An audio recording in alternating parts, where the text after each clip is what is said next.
Die EU und die USA haben offensichtlich einen Trade Deal vereinbart. 15% Zölle, das soll in Zukunft gelten auf Einfuhren von EU-Produkten in die USA. Was es damit auf sich hat und noch ein paar weitere Analysen und Konsequenzen für dich, das wollen wir uns einmal in diesem Video anschauen. Donald Trump war in Schottland, dort hat er seinen Golfkurs Turnberry besucht, hat dort Golf gespielt und Ursula von der Leyen hat die Gelegenheit genutzt, um ihn dort zu treffen. Ich denke nicht, dass dies eine große Verhandlung war. Das Treffen dauerte weniger als eine Stunde. Das war im Grunde genommen reine Kosmetik. Jedenfalls hat Trump nach diesem Treffen verkündigt, dass es nun einen Trade Deal gibt, ein Handelsabkommen, 15% Zölle werden in Zukunft fällig auf EU-Produkte, die in die USA eingeführt werden. Das ist natürlich ziemlich happig. Man könnte nun argumentieren, es hätte schlimmer kommen können. Es ist ja auch immer so, dass man hier nicht wirklich Planungssicherheit hat. Trump ist ja sehr sprunghaft. Man weiß also nicht, ob er sich das Ganze übermorgen anders überlegt und dann wiederum andere Zölle hier verkünden wird. Aber 15%, das ist jetzt erstmal das, auf das sich wohl beide Seiten hier geeinigt haben. Oder zu dem jedenfalls, was die EU hier schlicht und ergreifend Ja sagen musste, weil die Optionen fehlen. Warum das so ist, das werden wir uns gleich nochmal näher anschauen. Der Fairness halber sollte man sagen, dass es natürlich bisher die EU war, die hier die eigentliche Handelsfestung war. Die EU hat weitaus höhere Zölle erhoben auf amerikanische Produkte als umgekehrt.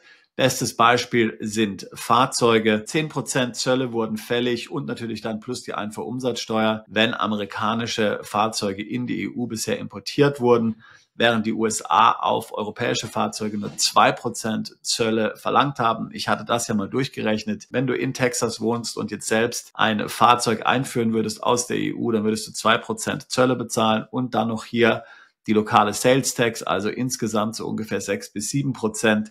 Die vergleichbare Zahl in der EU, wenn man jetzt die Einfuhrumsatzsteuer noch mit berücksichtigt, geht im Grunde so in Richtung 30%. Also man muss wirklich der Fairness halber sagen, dass die EU hier ziemlich über die Stränge geschlagen hat. Ich zeige dir mal hier eine Grafik der Zeitung Der Welt, um das Ganze ein bisschen zu veranschaulichen. So, hier können wir sehen, das basiert auf Daten der Welthandelsorganisation WTO.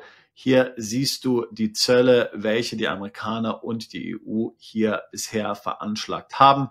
Auf Lebensmittel, Getränke und Tabak zum Beispiel aus den USA erhebt die EU 18%, auf lebende Tiere 19%, auf pflanzliche Produkte 11,5%, Kraftfahrzeuge 10%, wie gerade eben schon angesprochen. Die Zölle, die bisher von US-Seite erhoben wurden, deutlich geringer. Also die Eskalation, die hier so vielfach beklagt wird von europäischen Politikern, sie ist natürlich vor allen Dingen auf das Verhalten der EU zurückzuführen. Das ist alles andere als freier Handel. Jetzt gibt es Stimmen, die sagen, naja, die EU hätte sich hier nicht auf einen solchen Deal einlassen sollen. Eine besonders prominente Stimme ist hier Martin Sandbu, ein Kommentator für die Financial Times. Von ihm wurde gestern folgender Beitrag in der Financial Times veröffentlicht. Hier sieht man Martin Sandbu, er ist Norweger und er sagt, the EU doesn't need a deal with Trump. Die EU braucht keinen Deal with Trump. Und dann argumentiert er, dass im Grunde genommen die Handelsbilanz zwischen USA und der EU ausgeglichen ist, wenn man sich die amerikanischen Dienstleistungen anschaut, wie zum Beispiel die ganzen Tech-Dienstleistungen, Microsoft, Google, Facebook etc. etc. Hier auch eine Grafik, die das Ganze hier veranschaulicht. Während hier der grüne Bereich die Waren sind, sind die roten Balken hier die Dienstleistungen. Also das Ganze sieht ziemlich ausgeglichen aus. Und auf dieser Basis sagt Sandbu hier, hätte sich die EU nicht auf den Trade Deal einlassen sollen. Das verkennt natürlich eigentlich den ganzen zentralen Punkt dieser Verhandlung, der so offen gar nicht angesprochen wird. Und der ist der, dass die EU jeden Deal hat akzeptieren müssen, weil das Überleben der EU und der EU-Bürger von den USA abhängt. Leichtsinnige EU-Politiker, insbesondere auch Angela Merkel, haben sich dazu entschieden, schon vor Jahrzehnten die Verteidigung der EU-Länder an die USA zu delegieren. Man hat die europäische Verteidigungsinfrastruktur, seine Armeen hier bis zur Schrottreife degradiert. Kaum ein EU-Land ist in der Lage, sich selbst zu verteidigen. Deutschland schon gar nicht, auch der UK nicht. Und warum überhaupt die Franzosen hier so lobend hervorgerufen werden, ist mir überhaupt nicht klar. Die haben ja schon seit Napoleon hier keine militärischen Erfolge mehr erzielt. Also natürlich auch die französische Armee ist nur ein Schatten ihrer selbst. Und weil man diese Entscheidung leichtfertig getroffen hat und gesagt hat, unsere Sicherheit interessiert uns nicht. Die USA sollen nicht nur unsere Produkte hier einführen, sie sollen noch für unsere ganze Verteidigung bezahlen. Man hat also erwartet, dass die USA ihre jungen Männer opfert, dass amerikanisches Blut vergossen werden soll für europäische Verteidigungsinteressen. Und wenn man sich in eine solche prekäre, leichtsinnige, dumme, schwachsinnige Lage bringt, etwas, wofür ja unsere EU-Politiker absolut hier ein Händchen haben, dann muss man sich nicht wundern, dass man hier von einem Politiker wie Trump überfahren wird. Ehrlich gesagt ist es auch gerecht, denn im Grunde genommen, die EU muss diesem Deal genau aus diesem Grund zustimmen. Was ist ein Erwachsener? Man definiert einen Erwachsenen als eine Person, die Verantwortung übernimmt für sich selbst und für andere. Beides haben EU-Politiker hier kläglich versäumt oder ganz bewusst in den Wind geschlagen. Jetzt wird es Zeit, erwachsen zu werden, hier aus dieser dummen Unreife auszuwachsen. Und der EU-Bürger traurigerweise, insbesondere natürlich die Deutschen, sind hier die Leidtragenden, denn es ist ja die deutsche Wirtschaft, die hier vor allen Dingen abhängig ist von den Exporten in die USA.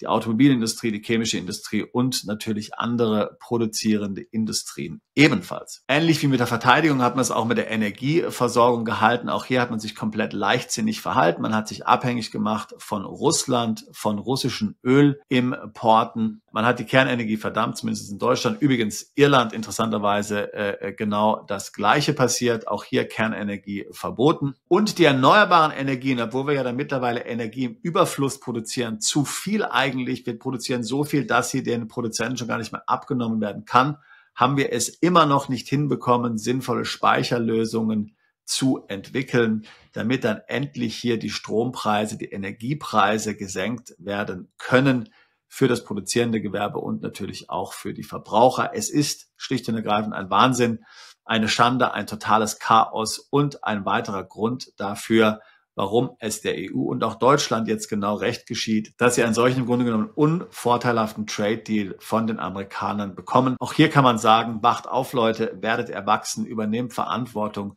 steckt den Kopf nicht in den Sand. So kann es definitiv nicht weitergehen. Natürlich gibt es Hoffnung, historisch gesehen, wenn wir in die Vergangenheit schauen, da hat sich Deutschland und auch Europa immer wieder behauptet, ist immer wieder aufgestanden, hat sich immer wieder neu entwickelt, aber es wird eben jetzt Jahre und Jahrzehnte dauern, bis man hier dann wirklich in der Lage ist, eigenverantwortlich als Land oder auch als Region, wenn man von der Europäischen Union spricht, zu sprechen, sowohl was Verteidigung als auch Energie anbelangt. Hoffen wir, dass unsere Politiker jetzt aufwachen und die Entscheidungen treffen, die getroffen werden müssen, so unpopulär sie auch sein mögen, und sich hier von irgendwelchen Fantasien und Utopien verabschieden. Ob es ihnen gelingen wird, wer weiß. Auf Englisch gibt es einen schönen Spruch, der heißt Never underestimate incompetence. Und wenn man sich unsere Politiker anschaut, insbesondere in Deutschland, dann trifft der auf jeden Fall zu. Inkompetente Politiker werden in der Regel abgewählt durch noch inkompetentere Politiker. Also kann man nur hoffen und beten, dass das Schicksal hier positiv mit Deutschland und der EU meint und es die EU-Bürger sind, die hier Verantwortung übernehmen, wenn es schon ihre Politiker nicht können. Und wir hoffentlich einen Weg finden, wie wir hier den Karren aus dem Dreck fahren. Bis dahin kann man davon ausgehen, dass der Leidensdruck eher größer wird als abnimmt. Und für dich genau sollte das eine Anregung sein, hier mal darüber nachzudenken, ob es nicht Zeit ist, jetzt dich zu diversifizieren, sowohl persönlich, was dein Wohnsitz anbelangt, als auch dein Vermögen. Gibt es nicht andere Orte auf der Welt, wo du vielleicht hier bessere Renditen erzielen kannst, wo es einfacher ist, Erfolg zu haben, wo dir nicht so viele Steine in den Weg gelegt werden, wo du nicht diese geopolitische Unsicherheit ständig wie ein Damoklesschwert über dir und deiner Familie baumeln hast. Länder, wo Leistungsträger akzeptiert werden, wo dir ein roter Teppich ausgerollt wird, wo du willkommen bist, wo du gewürdigt bist, wo man weiß hier, welchen Wert du wirklich bringst für ein Land, wo du nicht mit Füßen getreten bist.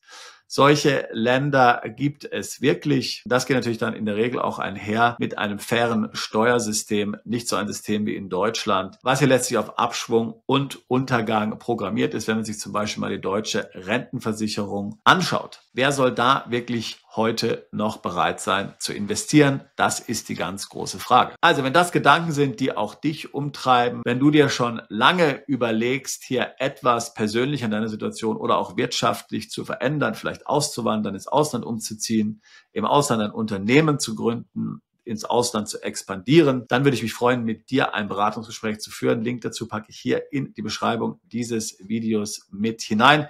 Wir tun seit fast 20 Jahren nichts anderes, als uns genau mit solchen Fragen auseinanderzusetzen. Wir helfen Mandanten dabei, umzuziehen, auszuwandern, sich steuerlich im Ausland zu optimieren, Vermögen zu vermehren, neues Vermögen aufzubauen und dieses Vermögen dann natürlich auch vor der Zugrifflichkeit des Staates zu schützen.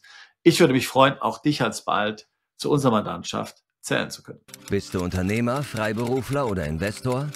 Zieht es dich schon lange ins Ausland? Mach heute den ersten konkreten Schritt in eine Zukunft mit mehr Geld und mehr Freiheit. Buche ein Beratungsgespräch mit Sebastian und seinen Kollegen. Unsere Kanzlei unterstützt Mandanten wie dich dabei, deine Steuerlast legal zu reduzieren, Vermögen aufzubauen und zu schützen und deine persönliche Freiheit zu maximieren. Profitiere jetzt von unserem Fachwissen und unserem Netzwerk. Gehe zu mandatierung.com und werde Mandant unserer Kanzlei.